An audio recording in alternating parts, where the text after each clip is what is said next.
방사선을 사용하는 발주자는 발주자 규제법이 2015년부터 발효됐기 때문에 이제 이런 지금까지 말씀드린 것은 다 과거의 얘기입니다.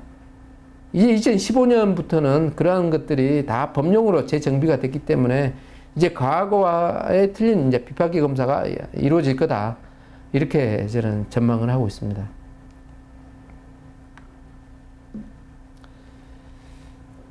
해외에는 그럼 비파기 검사가 어떻게 이루어지느냐?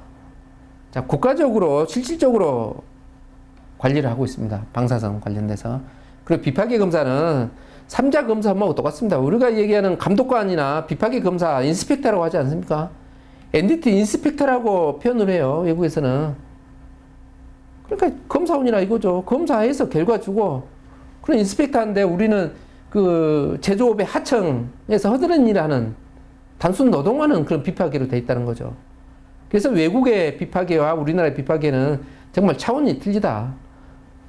그런 말씀을 드리고 싶고요. 그 다음에 우리는 생산, 제조업에서 비파기 관여하잖아요. 업체 선정하는 거는 어쩔 수 없어요. 그렇지만 비파기 결과에 대해서까지 타치합니다. 불합격은 합격으로 해달라. 그런 일들이 과거에 많이 일어났지 않습니까? 합격을 해달라면 합격 안 해주면 되죠. 안 해주면 그 업체에 나가야죠. 또 다른 업체 부릅니다. 어떤 제품이 불합격되면은 과거에 일어났던 얘기입니다만은 불합격된 제품이 합격될 때까지 비파기 업체를 바꿔요. A 부르고 B 부르고 C 부르고 D 부르고. 그럼 누군가는 그 중에 비파기에서 의식이 없는 누군가는 돈 받고 합격해 줄 거 아닙니까? 그럼 그 검사 신뢰성을 뭘로 보증하냐 이거예요. 검사 신뢰성을 보증할 수 없다면은 비파기 검사가 필요 없는 거죠. 필요 없는데 왜 돈을 두고 그런 걸 합니까? 검사를 안 하면 되죠. 그래서 굉장히 왜곡되어 있거나 하는 거는 비파기 검사가 독립적이지가 않다. 그래서 3자 검사 업무로 이렇게 확실하게 자리 잡아야 된다. 이렇게 생각을 합니다. 그리고 방사선 안전관리는 누누이 말씀드리지만 이제 기본이고 필수입니다. 기본 없이 무슨 일을 하겠다는 거예요. 지금까지 우리는 방사선 안전에 대한 기본을 지키지 않았잖아요. 비파기 회사에서 지키지 않았고 스스로 방조했고. 그래서 이제는 기본이고 필수 요건으로 들어간다. 그 다음에 일반인의 방사선에 대한 인식이 이제 높아졌습니다. 이제 아무 데다가 놓고 방사선 찍으면 다 신고 들어갑니다. 누군가는 지켜보고 있는 겁니다. 저희들도 뭐 그런 경우도 있었습니다만은 이제는 이제 모르게 눈 피해서 하는 시대도 지났고요. 그렇게 하다가 이제 회사 문 닫아야 됩니다. 그래서 아예 이제 그런 일반인의 시각이 높아졌기 때문에 그런 방식은 이제 통하지가 않을 거다. 그래서 앞에 그 사우디에서 비파기 단가에서 말씀드렸듯이 비파기 검사 단가는 작업 시간하고 임금 기준이죠. 검사하러 갔는데 준비가 안 됐어요.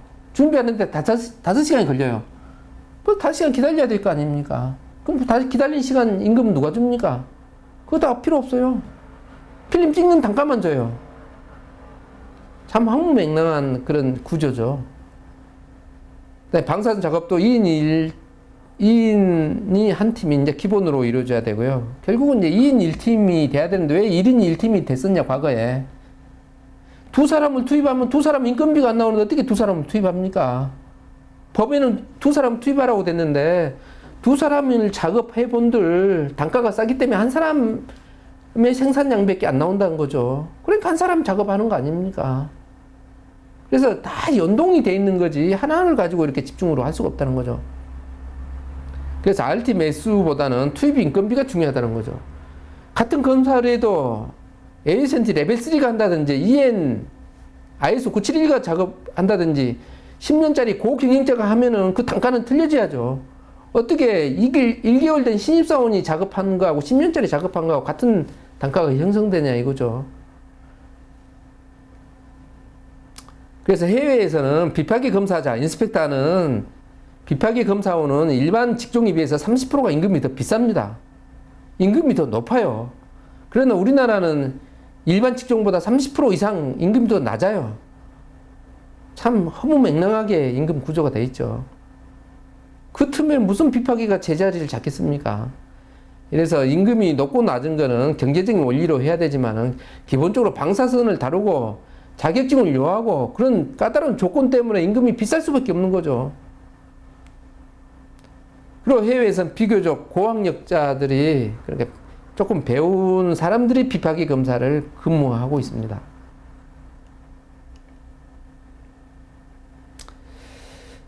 예, 지금까지 이제 비파기 검사가 해외하고 어떻게 틀린지, 그 다음 우리나라가 뭐가 문제였는지를 말씀드렸고요.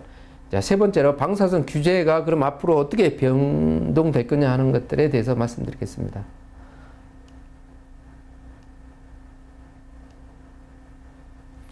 일시적 사용 장소로 하는 거는 이제 과거 용어기도 하는데요. 이제 방사선 작업을 할 때, 그러니까 제조업에서 용접을 하고 비파기 검사, 방사선 작업을 할 때 허가를 내야 됩니다. 그걸 이제 일시적 사용 장소라고 하는데요. 어쨌든 이제 이런 일시적 사용 장소를 했을 때는 이제 그 방사선 구역 일반인 선량으로 이제 맞춰야 된다는 거고요. 자, 그리고 만약에 룸이 없이 작업을 한다. 룸이 없이는 작업이 안 됩니다. 그러나 이제 파이프 라인이라든지 어쩔 수 없이 이제 정부에서 허용해 주는 데는 20km 이하만 사용하게 되었습니다. 그리고 방사선 안전관리자 일반 면허자는 두 군데까지 선임을 할 수가 있고요. 두 군데까지 안전관리자로 선임을 할 수가 있고, RT 룸이 있으면은 세 군데까지 선임이 가능합니다. 그리고 두 군데에도 그 작업 장소가 15km가 떨어지면은 한 군데밖에 할 수가 없습니다. 그리고 발주자 규제법이 강화되어 있고요. 그 다음에 산업안전법이 강화되어 있습니다. 그리고 발주자는 일일 피폭량을 정부에 보고하게 돼 있고, 그 다음에 이제 피폭이 되면은 연쇄체 검사를 합니다. 그래서 정확하게 이 사람이 얼마만큼 방사선을 피폭됐는지를 이제 그 과학적으로 논리적으로 염색체 검사로 평가를 한다는 거죠. 그리고 이제 비파기 검사로 피폭이 됐다고 그러면은 이제 산재로 인정이 됩니다. 그러니까 염색체 검사를 통해서 방사선 피폭량이 얼마로 돼 있는지 확정이 되고 나면은 이게 산재로도 인정이 된다는 거죠. 그래서 과거에는 산재로 인정받기가 굉장히 힘들었지만은 이제 방사선 피폭이 많이 되면은 이제 산재로 신청되면 이것도 큰 이제 문제로 대두될 수도 있습니다. 네 번째로 국내 그러면 NDT가 이제 어떻게 발전해야 되겠느냐, 이쪽에 대해서 알아보겠습니다. 비파기 검사가 이제 환경이 변하고 있습니다. 2015년부터 변하는 비파기 검사의 환경이 변화는 과거의 30년 동안 변화왔던 속도보다 더 빠르게 변할 것입니다.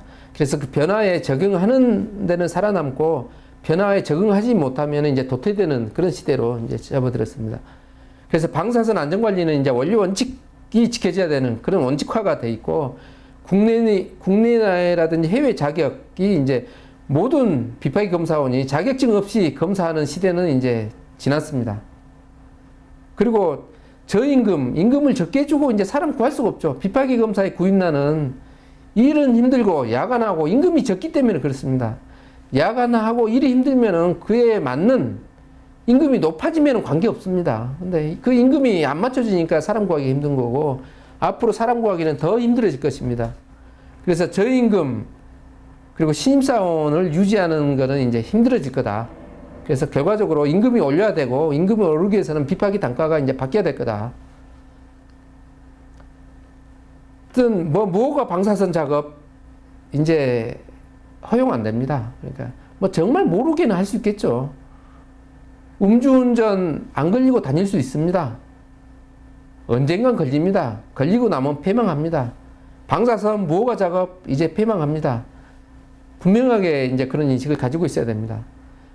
그리고 그 방사선 작업이 어떤 무허가 작업이라면 비파기 검사에서 책임져야 되겠죠. 발주자가 그런 거를 시설 없이 의뢰했다면 발주자도 이제 규제를 받습니다. 서류상의 방사선 허가 조건하고 실제하고 틀린 거예요. 이제 과거에 이런 게 있습니다. RT룸을 작게 지어놔요. 허가 받습니다.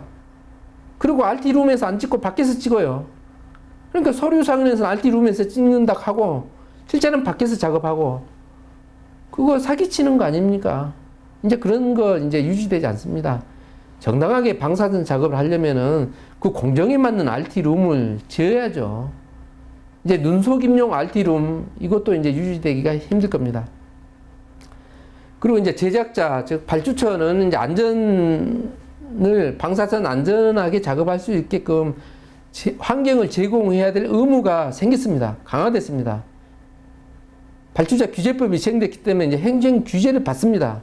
그래서 이제 발주자에서는 이제 방사선 작업이 이루어지면은 굉장한 신경도 쓰고 점검도 하고 이런 일들을 계속 이제 해야 됩니다. 그래서 이제 발주처에서는 이제 방사선 작업을 하려면은 RT룸 시설을 갖추지 않으면 이제 그것은 용접이 이루어지면 안 되죠. 아니면 그 용접된 제품을 방사선 룸이 있는데 이동을 하든지 있는 업체에 위탁을 하든지 어떻게 촬영할지 방안도 없이 용접해 놓으면 그걸 누가 검사하겠습니까? 이제 그런 검사가 이루어지지가 않는다는 거죠. 그래서 이제 용접과 비파기 검사, 방사선 검사를 하게 되는 제조업에서는 RT룸을 먼저 어떻게 질 건지 먼저 구상을 해야 됩니다. 중국 같은 경우에는 제조 공장 허가 날 때 RT룸이 없으면은 그 공장 허가가 안 납니다. 중국에는 RT룸이 다 있어요. RT룸이 없으면 공장이 허가가 안 난다니까요. 우리는 뻔히 RT가 이루어진 작업장인데도 공장 허가가 나잖아요. 참 아이러니컬하죠. 그래서 이제 NDT 회사의 문제에서 방사선 문제는 이제 제작사 문제로 이제 옮겨갔다. 그러므로 인해서 안전 확보가 없는 덤핑, 단가 경쟁은 이제 의미가 없습니다.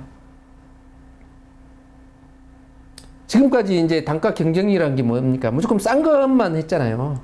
비파기 검사 필름 단가가 싼 것만 해서 업체 선정했는데 그런 업체 쓰다가 불법 작업하고 걸리면 이제 그 비용보다 훨씬 더 많은 비용이 과태료 벌과금으로 이제 발주처도 내게 됩니다.